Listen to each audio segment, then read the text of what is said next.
एक कुआं में 7 कबूतर सातों मांगे दाना, एक कुआं में 7 कबूतर सातों मांगे दाना, ढोलवा छोड़ा ताल लगा के नाचे ओकर गाना बोलो होय मधुबनी में मौज बिकाय छै झंझारपुर में झौआ, मधुबनी में मौज बिकाय छै झंझारपुर में झौआ, हमरा छोटकी भौजी के भेल जोरे जोरे बौआ बोलो होय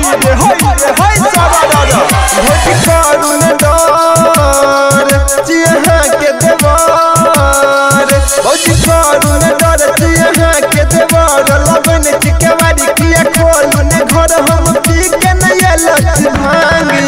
चिकारी ये पिचकारी छोरू ने भौजी कनिए डाला दिया रंग पिचकारी पकड़ू ने भौजी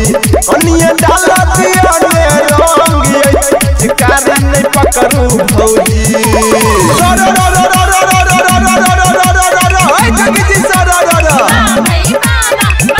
भौजी के दुगो बहिन दुनु घूमे गाछी, भौजी के दुगो बहिन दुनु घूमे गाछी, एगो होय पलसर एगो होय पाछी बोलो होय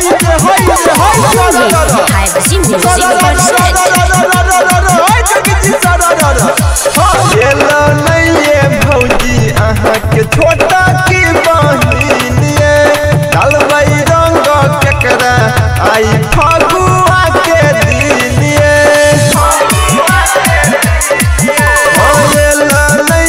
भौजी अहाँ के छोटा की बहिन ये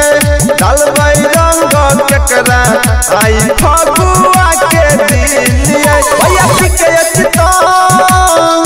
खेलबै होली केकरा संग, भैया के चितंग खेलबै होली केकरा संग, छी बाल्टी में घोरने भौजी हमर रंग है तो हमरा से नहीं कुढंग ये चिकारी नहीं पकड़ू भौजी कनिए डाला दिया रंग ये चिकारी पकड़ू नहीं भौजी कनिए डाला दिया रंग ये चिकारी छोड़ू न ये भौजी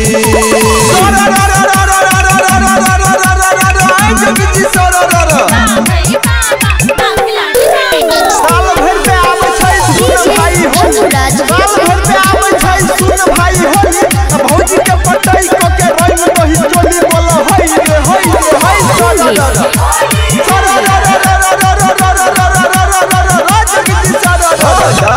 लैला रंग हमरा करू नहीं माना,